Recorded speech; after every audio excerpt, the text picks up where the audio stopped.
성향과 행동. 마태복음 5장 20절. 내가 너희에게 이르노니 너희 의가 서기관과 바리새인보다 더 낫지 못하면 결코 천국에 들어가지 못하리라. 주님의 제자의 특징은 어떤 선한 일을 하는 것이 아닙니다. 그러나 주님의 제자라면 선한 동기를 가지는데 이는 하나님의 초자연적인 은혜에 의해 선하게 만들어졌기 때문입니다. 선한 일을 능가하는 유일한 것은 선한 존재입니다.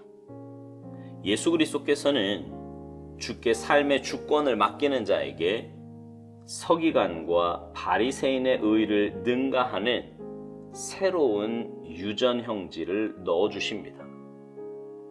예수님께서는 만일 그분의 제자라면 삶이 의로워야 할 뿐 아니라 마음의 동기나 소망, 마음속 깊은 곳의 생각들도 의로워야 한다고 말씀하십니다. 당신의 마음속 동기까지 순결하여 전능하신 하나님께서 지적하실 만한 것이 없어야 합니다. 그렇다면 그 누가 하나님의 영원한 빛 앞에 설 수 있으며 하나님께서 지적하실 만한 것이 없는 사람일 수 있겠습니까? 오직 하나님의 아들 예수 그리스도밖에 없습니다.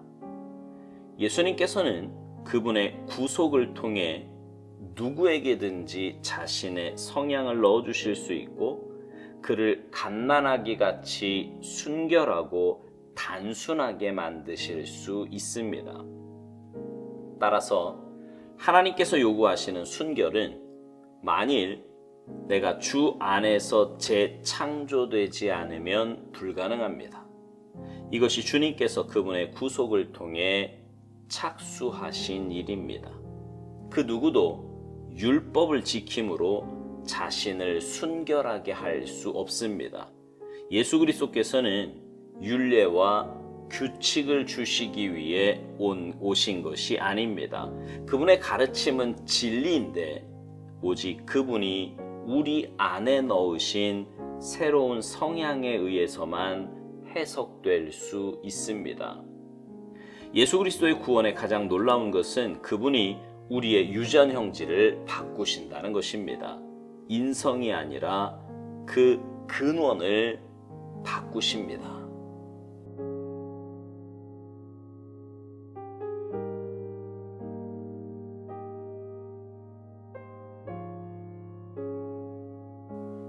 행동은요, 마음과 생각에서부터 옵니다.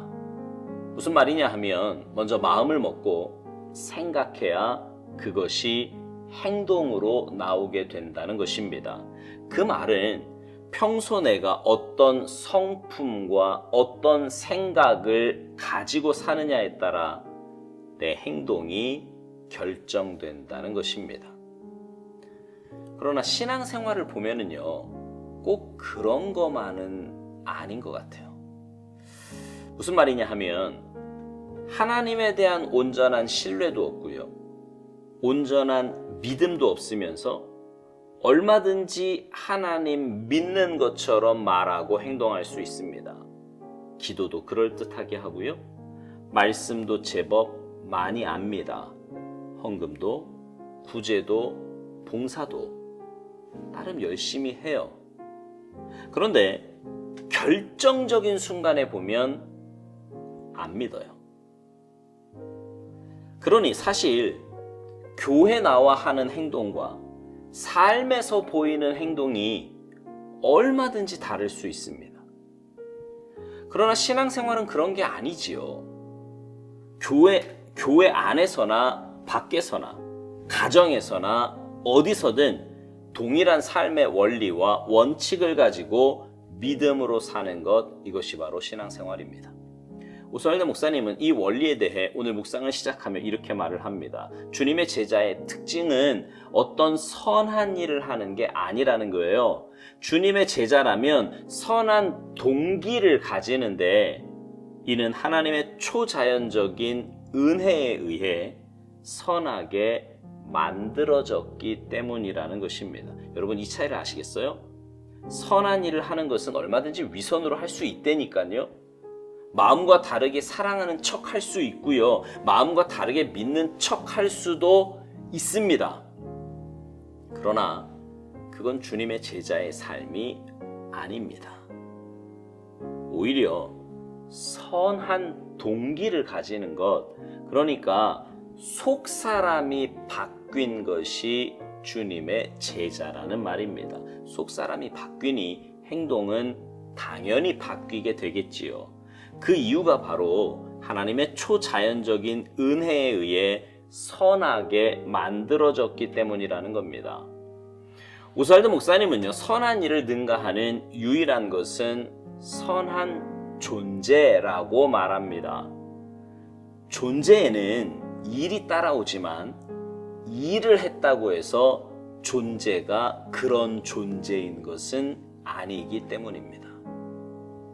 그래서 예수 그리스도께서는 주께 삶의 주권을 맡기는 자에게, 다시 말해 주님을 삶의 주인으로 모시고 주님의 인도하심 따라 순종하는 그런 존재에게 서기관과 바리새인의 의를 능가하는 새로운 유전 형질을 넣어주신다고 말합니다.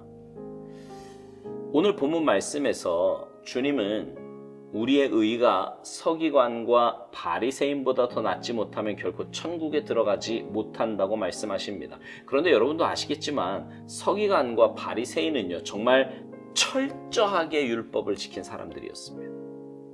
적어도 사람들이 볼 때는요. 근데 그런 사람들보다 더 말씀을 잘 지키며 의로운 삶을 살아간다는 것은 이건 거의 불가능에 가깝습니다. 그런데 그렇게 살 수 있는 방법이 있어요.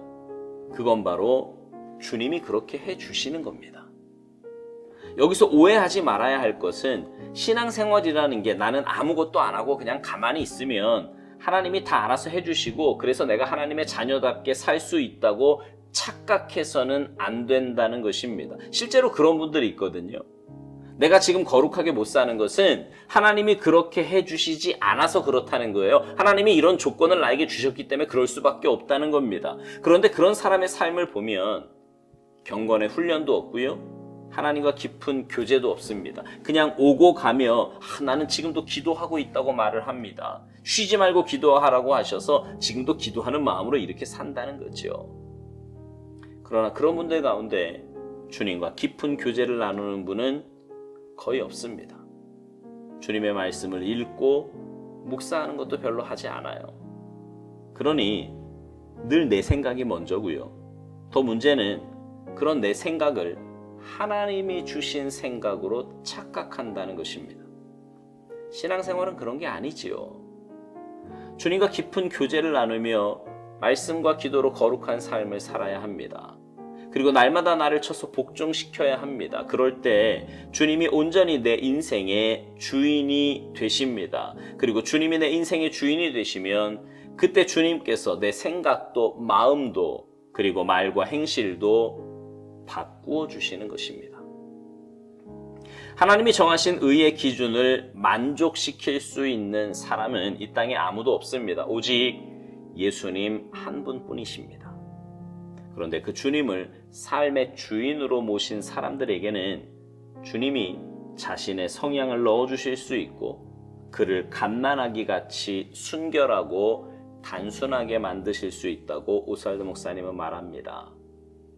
그래서 하나님께서 요구하시는 순결은 내가 주 안에서 재창조되지 않으면 불가능하다는 것입니다. 이것이 주님께서 그분의 구속을 통해 착수하신 일이라고요. 그렇습니다. 거듭나야 가능합니다. 거듭나야 가능해요. 주님의 구속사역을 믿고 주님을 모신 자라야 가능한 것입니다. 묵상 마지막에서 오스왈드 목사님은 그 누구도 율법을 지킴으로 자신을 순결하게 할 수 없다고 말합니다. 예수 그리스도께서는 율례와 규칙을 주시기 위해 오신 것이 아니라고요. 그러면서 그분의 가르침은 진리인데 오직 그분이 우리 안에 넣으신 새로운 성향에 의해서만 해석될 수 있다는 것입니다. 맞습니다. 누구도 내 노력과 의로 구원에 이를 수 없습니다. 하나님의 기준에 미치지 못해요. 그러나 주님이 하시면 됩니다. 그러니 사실 우리가 무엇을 할 것인가 말 것인가를 고민하며 살기보다 훨씬 더 중요한 것은 내가 지금 하나님과 어떤 관계에 있느냐를 점검하는 것입니다. 왜냐하면 주님과 온전한 관계에 있을 때, 다시 말해 주님이 내 안에 임재하셔서 내 삶의 주인이 되실 때 주님은 내 모든 것을 바꾸어 주시기 때문입니다. 여러분, 매일의 묵상에서 주인됨에 대해 이렇게 많이 다루고 강조하는 것은 그것이 우리 인생의 또 신앙생활의 가장 중요한 문제이기 때문입니다. 또한 매일 점검해야 하는 부분이기도 합니다. 바라기는 여러분 인생의 주인이 주님이심을 늘 기억하고 주님을 위해 사는 삶, 주님의 인도하심 따라 온전히 순종하는 삶을 사셔서 주님 닮은 참된 주님의 제자가 모두 되시기를 주님의 이름으로 축복합니다. 아멘.